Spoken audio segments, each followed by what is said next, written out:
Welcome, college basketball fans, to the Full Court Press Podcast with LT and Sammy D. This is the podcast that brings you legendary stories from college basketball's golden era and dives in deep with a current analysis of today's game. Get ready for the most energetic and entertaining college basketball podcast around. Let's get it.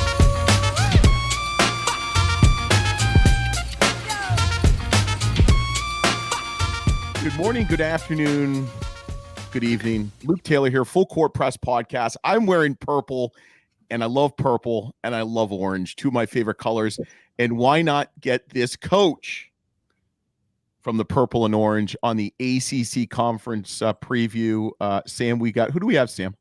We got Coach Billy Donlon, from the Clemson Tigers. I'm a little sad as a Kansas City native. He's not wearing blue and gold still, but what Clemson's accomplished. Let's see if they can keep riding the wave into this season. Big Elite Eight finish last year, the first Elite Eight in Clemson since 1980. So, Coach, I mean, how is the summer? How's the fall workurs going for you? You guys pretty summer. pumped You up always bring up the summer, Sam. The summer's over, man. They don't have summer in coaching. But it's like there's been so much activity for each program over the summer, right? So that's kind of I kind of want to hear from Coach Donlon about like what's that been like coming off that Elite Eight. Yeah, I think obviously it was a great year, especially with what happened the year before. We had so many players. Especially the seniors, Hunter Tyson, who's a great player. He's with the Nuggets now. You're on a 14-6 ACC team and you don't make the NCAA tournament. And we can talk about the couple bad losses we had, which we did. We lost to some people we probably shouldn't have. One of those was in our discovery phase of our team, and that was the Loyola game. And this is where the analytics and the people don't realize we lost to Loyola in Atlanta that year. I think the game was in December, and we were still playing a 3-guard lineup. And we got back and we moved Hunter Tyson from the 4 to the 3, and it changed our whole world. It changed our whole season. It changed everything. It's what if we had won the game, ironically, at Virginia the last week of the season, we would have won the league. But that's where it gets frustrating because I think I coached in the Big Ten, have tremendous respect for the Big Ten. It's a great league with great coaches, great players, but an 11-9 Big Ten team ain't going 14-6 in the ACC. And so if that 11-9 Big Ten team gets in, it's wrong. And if there's multiple 11-9 teams that get in, and I would say that about all the other leagues. Just like I'm fair, I try to be fair. 11-9 ACC team ain't going 14-6 in the Big Ten. Turnabout is fair play, and that was really hard. And I share all that not because it's sour grapes. It sounds like that, but because that's what motivated everybody coming back. Yeah. And those guys were exemplary through last summer, and Coach Brunell, who's as good as there is, tactically running a program. We all were kind of for 6 months. I say in our profession, 6 months of your season determines your life quality for the following 6 months, and it shouldn't be that way, but it's just how we're all wired. And guys came back and they had a big chip on their shoulder. Our program, our staff, everybody from our GAs to our student managers, to our nutritionists, to our strength coach. And, it was a great year. But we've moved past it now because, first of all, we really only have 4 returning players from that team that played. And, then a couple guys that redshirted and, transfers and freshmen. Yeah. So you guys, I mean, you're obviously in the Power 5, Power 4. Do you think that tournament expansion would be good then? Or do you think it would not be good? So I said this, and I raised my hand. When I was at UMKC, I would put this tweet out like once or twice a year, and I got a lot of backlash, and that's okay, right? And I don't really post much on Twitter myself. I read it, I follow it, I retweet, but I don't post much. But I would say once or twice a year, and this is the mid-major guy in me, I said the field should double. It's only one more game. It should go from, obviously it's at 68 now, but it should go from 64 to 128. It's one more game. And here's what I suggested is each conference gets 2 automatics, 2 awesome. AQs. Regular season champ? Regular season, and then however they decide it. A tournament champ and regular season champ, yes. Yep. And if that's the same team, so the team that wins the regular wins the tournament, then each conference gets to decide who's the second team. If they want to do it by net ranking, if they want to do it by the team that finished second in the regular season, however they choose to do it. So now every conference gets 2. And again, I raised both hands in the air. Like there's 370 teams and only 68 are going. That's less than 20%. Like you're going to get fired because you don't go to the tournament. And that happened to me. You want to talk about college basketball or college football where pretty much every team gets to go to a bowl? Right. Yeah. You know, like, and you go to 128, which I think made sense. It's one more game. Mhm. So the whole class schedule, missing classes. Now, what I don't know, it's way above my pay grade, is how does that, the TV contract, the monetization of that, I don't know that. But I do know this. This was the argument I made with everybody that would privately text message me. You name me a time in professional sports where expansion in the playoffs hasn't paid off significantly. Name me a time. Yeah. No, and there was criticism with the wild card baseball. I remember being a kid and everybody, all the purists, the baseball purists are like, this is awful. This is terrible. And it was great. When you expand the playoffs historically, it always works. And I know there's talk about going to 96. I wanted to go to 128. And that would be a great thing for the student athletes, because now 2 teams. I'm a 1-bid guy. I love the highest level, but I played at the 1-bid level, at a really good 1-bid level. I've seen teams from my league go to Final Fours. I was an assistant at UNC Wilmington when George Mason went to the Final Four. I was an assistant at Wright State when Butler went to the Final Four. I was the head coach at Wright State the next year when Butler went to the Final Four, national championship game. And so I've seen what can happen when more than one team gets in. And in the case of Butler, one of those years, it was more than one team got in. And the George Mason year at Wilmington, Coach Burnell was our head coach. We went and we were the 8th seed and we lost to George Washington, or maybe we were the 9th seed. So I just think for those kids, for those players, it would be great. And you're adding more fans, right? Because you have more teams, you're adding more fan bases. So that's all I was gonna say. Like as a fan, like hey, Sam, just wait a second. When I was in college in a mid-major, we were a 3-bid league. It's got to be difficult. Butler, yeah. UID. But it's like, I mean, we're big mid-major proponents. We interview a lot of head coaches from mid-majors and as well as conference commissioners. And I mean, as a fan, I would love to see it expand to 128. Because I mean, it's just the enthusiasm. Teams that haven't gotten to the tournament, because they've always finished second or third in their conference, but they get an upset in a high major non-conference schedule game, right, once every 2 or 3 years. And it's like, you just build that. It would help grow the game on a much bigger picture, I believe. No, for sure. I totally agree with you. I mean, and it's when you look at professional sports, I think in some of them, nearly half of the teams make the playoffs, nearly half, sometimes a little more than half. Right. And, I like I said earlier, expansion in the playoffs, which is what the NCAA tournament is, has never gone poorly from a financial standpoint, a fan standpoint. And then lastly, I'll just say this. Outside of the Super Bowl, you could argue the Final Four in March Madness is the best American sporting event that we have. You could argue it's better than the Super Bowl, but I'm not going to do that. I'm not here to argue that. But it is more significant, I think, than the college football playoff. Yeah. In terms of what it does, what it brings, and maybe not viewership, but I think our country goes crazy. And I think you add another 64 teams, it's going to be incredible.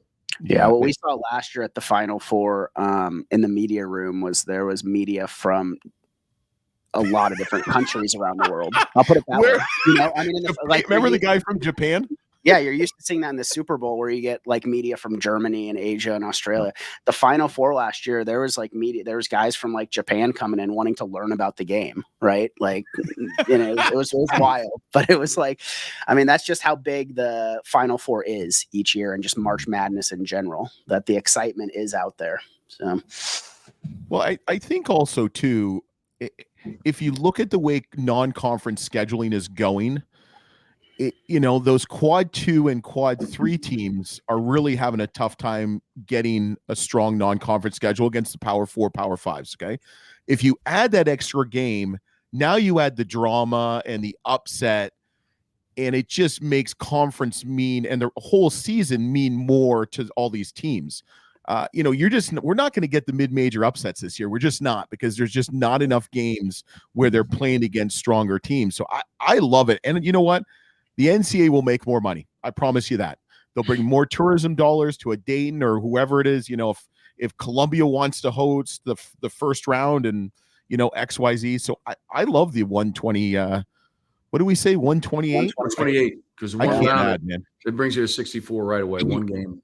Now, are you doing buys? Are you doing different things? How are you seeding the tournament? All that. There's a lot smarter guys out there that can do that, and you can figure that out. Absolutely. So let's talk a little ACC this year. What are you kind of expecting? Obviously we've the news with Coach Bennett at Virginia and whatnot that brings Coach Burnell as the second most tenured coach in the ACC. It's such a young coaching league now, which is kind of crazy based on like what we've been used to over the past couple decades. Talk about the ACC as a whole this year and kind of what you're looking at, scouting, kind of expecting throughout the season. Well, I think our landscape for all coaches everywhere has changed because of the portal, right? And what that brings. And, I'll be honest with you. I don't know everybody's roster like you used to be able to know everybody's roster. You get in your own fishbowl, you worry about your own players, your own recruitment. And you know what, when you have turnover, which you're going to have, you're also meeting as a staff style of play stylistically, or what changes are you making? And you do that every year, but it's probably more so now than ever. And, but our league, it's so good. And the fact that we're not getting 7, 8, 9 teams in is ridiculous. I love all the analytic guys that point out all the analytics, but they always miss one thing. The ACC has been dominating the NCAA tournament forever. And how we're not using that to say, why isn't that in an analytical category by itself? And, it's just unfortunate, but I think I'm hopeful that other conferences have to play 20 games this year instead of the 18. Does that make a difference or not? I guess we're going to kind of find that out. Maybe it won't. But our league should get 7, 8 teams in every year because it's so good. And you saw that with a team that won the ACC tournament in North Carolina State that would not have gotten in. And I don't mean that. That's just the fact. Yeah. Had they not won it. And then they know that too, Coach. They know that too. I mean, let's be honest. Yeah, right. I don't want to be honest. They did a great job. Coach Keats was the head coach at my alma mater at Wilmington. And, so I've always followed his career. He's won wherever he's been, and congrats to them. But it just shows the level of our league and how good our league is. And certainly I'll be remiss what Coach Bennett has done for the game of basketball. His family has done for the game of basketball. Incredible. And as a competitor, you'll miss him, because he brought the best out of everybody. If you didn't bring your best, you had no chance as a player, as a coach. So unbelievable job that he's done. So congratulations to him on his retirement. Do you think, or do you see more coaches? I mean, you saw Jay Wright get out when he got. I mean, Jay Wright could still be coaching. We're trying to get Jay Wright to help me coach my assistant coach, my 5th grade CYO basketball team. I'm still waiting to hear back from him through Coach Jones, but here nor there. But do you see that kind of trend? I mean, let's be honest. There's no offseason anymore in college basketball for coaches. There's zilch. I mean, we see it firsthand with trying to schedule interviews and what have you. And even guys we have gotten to know and stuff like that. It's like, I'm sorry. It's like, we get it. But do you see kind of that trend of that, like, my age, that 45 to, 55, 6-year-old coach maybe kind of leaving the game earlier than they might have 10 years ago? Yeah, I wouldn't, and I'm not a guy that takes a political answer. I really mean this. I usually give my true opinion. I'm not any of those men. I don't know all the reasons why they've made the decisions they've made. Has our landscape changed? It has changed, and it's not all for the bad. There are some positives. I think it's a challenging time. I think we need more guardrails on many of the things. I know the NCAA people are working on it. But I don't know all that's gone into those guys making the decision. What I do know is that our game, it's a loss for our game when the Titans like Jay Wright, Tony Bennett, and Roy Williams, those coaches have left our game, and Coach Boeheim leaving our game. Like it is a loss for our game, just like, 20 years ago when the great coaches retired and left our game. It was a loss. And I look at it that way, that great coaches are going to leave, but there are other great coaches. And you talked about it in our league that are coming up. And I'm very blessed to work for one of the very best coaches in our game. And, I think there's still some great coaches in the game that will carry it through this kind of, uncharted territory time. Yeah. So Duke and North Carolina were voted first and second in the conference polls, but then Wake Forest, then yourselves. I'm looking at all these guys coming in, like a Cooper Flagg and RJ Davis coming back, and some of yours, Chase Hunter, who I'm a big fan of. I look at all these teams, and maybe I'm looking at these teams like 20 years ago, how good they were, like Georgia Tech, but Georgia Tech's right there. Syracuse. I can go down the list. Like, what are you expecting? I know every game in conference is going to be a battle, but like, is there any surprises you're kind of be like, yeah, they look pretty good on paper? Is there anyone comes off the top of your head that you're kind of we should be surprised about? Well, I think now, obviously, if you move people up, then who are you moving down? And I'm not going to get into who I'm moving down or anything. Right. Georgia Tech and Notre Dame, I think, are going to be really good. Yeah. I think they're going to be very good. And it goes to like I said, 8, 9 teams from our league should make the NCAA tournament, and maybe 10, but 8 or 9 for sure. And it's so good. And certainly, you got to bring it every night.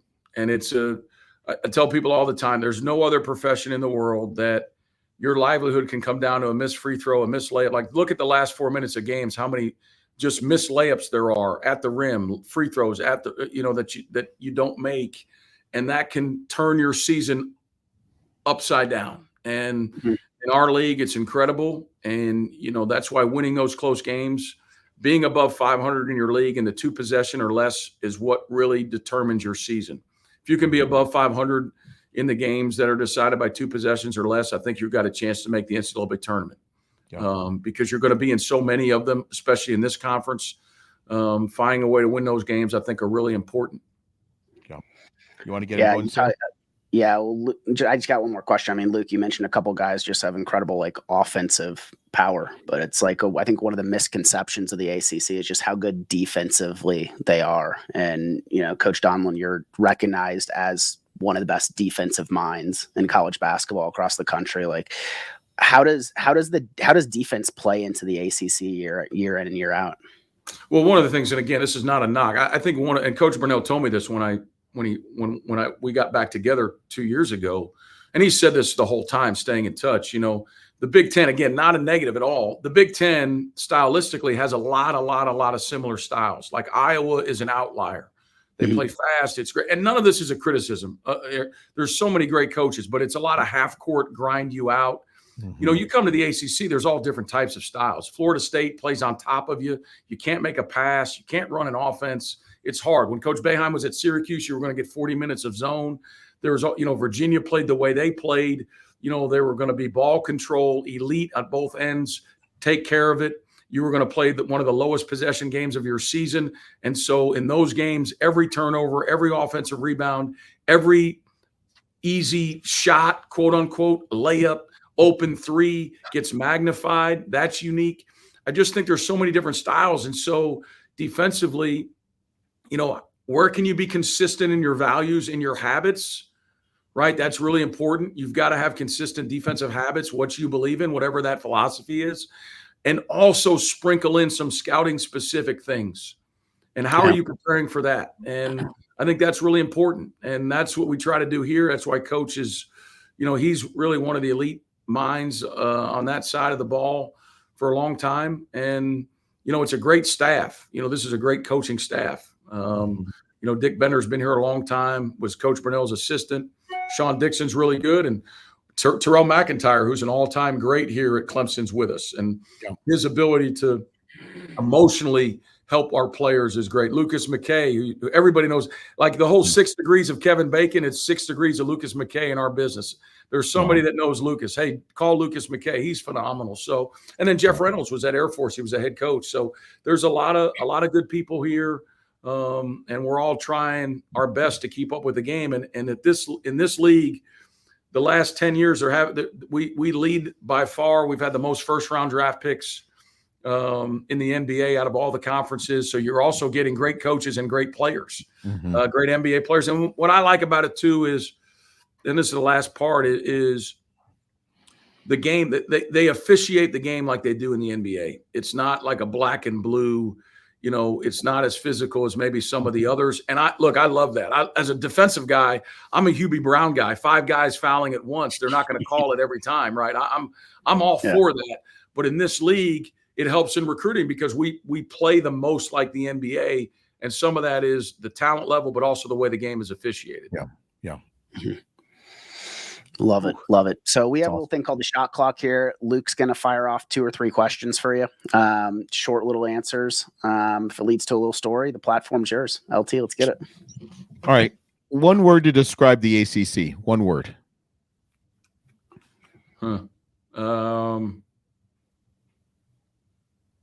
Elite. Ooh, I like that. One word to describe Coach Brunell. Integrity. Nice. How many bids is the ACC getting this year? How many are they getting or how many they should get? Both. We'll get 8. We should get 10. You might have to fight Wes Flanagan from the SEC for those bids. He thinks all 14 of the 16 teams are going to get bids. They're not going to let Texas and Oklahoma in. They got to wait a year. That's pretty good. Oh, man. Toughest place to play in the ACC. I know everywhere, but one in particular. I just want to make sure, have I been everywhere? I've only been in it. That's true. I would say probably Duke. Yeah. There's a lot of tough places, but I would say Duke. Last year we actually probably had a chance. I don't know if you remember the end of that game. We got called for a 3-point play foul the other way. Filipowski got an N1, and that mattered. And then they got the ball with 5 seconds to go, and we fouled Proctor, or it was called a foul, and he made 2 free throws to win the game. And had we won that game, we would have won at North Carolina and at Duke for the first time in the school's history.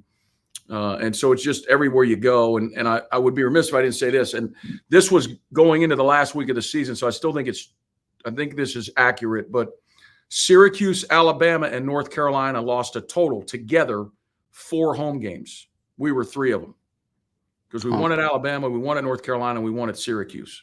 So really what Coach Brunell has done, the last few years on the road is really remarkable. But I would say Duke. Wow. Yeah, and it's such an interesting. We played the year after I graduated. UIC played at Duke, and I went, and I was right behind the bench. And man, it's pretty. It's not a big place, but it's pretty intense. And as you guys know, like if you've never played there before, and you go there the day of the game shoot around or the night before, it's a 6,500 seat place, whatever it is, and you got no idea. So you think, hey, and then you get to the game and the students are on top of you. Like your mind, I think your mind as an 18 to 22-year-old, your mind might be blown a little bit the first time you play there. Yep. Yep. I agree. Most animated head coach on the sidelines in the ACC. Well, I'm sitting on the bench. I can't really see down there. Come on. Most animated. Geez. Who you got? I feel like you have an answer in your mind. Who do you got? Well, it's man, that's tough because they're all new coaches. You're like, come on, and now I turn it around, and you're like, that's tough. It is a tough one for the ACC. Some of the other conferences have some easy kind of ones to pull out, but the ACC is actually pretty tough when you Leonard Hamilton. Okay. Yeah. He's intense. I don't know if he's animated, but he's intense. Yeah. Maybe not. Okay. So which team got called for the most fouls last year in the ACC? Oh, that's not us. Okay. I'll give it to you. Ready? Yeah. Florida State 19.7. You guys were 7th with 15.8, and last was Miami of Florida with 13.1. I would have guessed Miami. I would have guessed Miami last, and I should have been smart enough Florida State because of just their pressure, right? The more you pressure, the more you're probably going to foul. That's just the way it is. Yeah. Yeah, I would agree with you too. Last question, just a quick one. They're making a Hollywood movie about all the coaches in the ACC. What would the movie be called? You going through history or the current guys? What would the movie be called?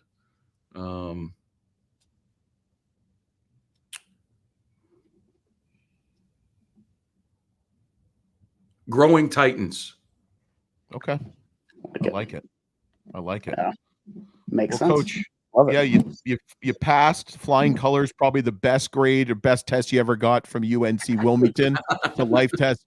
We really appreciate you're going to stick on for one more second just so we upload, but we really appreciate check out Coach Donlon, Coach Brunell, and the Tigers, Clemson Tigers, as they go through ACC and non-conference greatness, and hopefully we get to see them in the NCAA tournament with 9 of their other teams or colleagues. So thanks for listening. Thanks for watching. Check out the ACC, and we'll be back on another Full Court Press podcast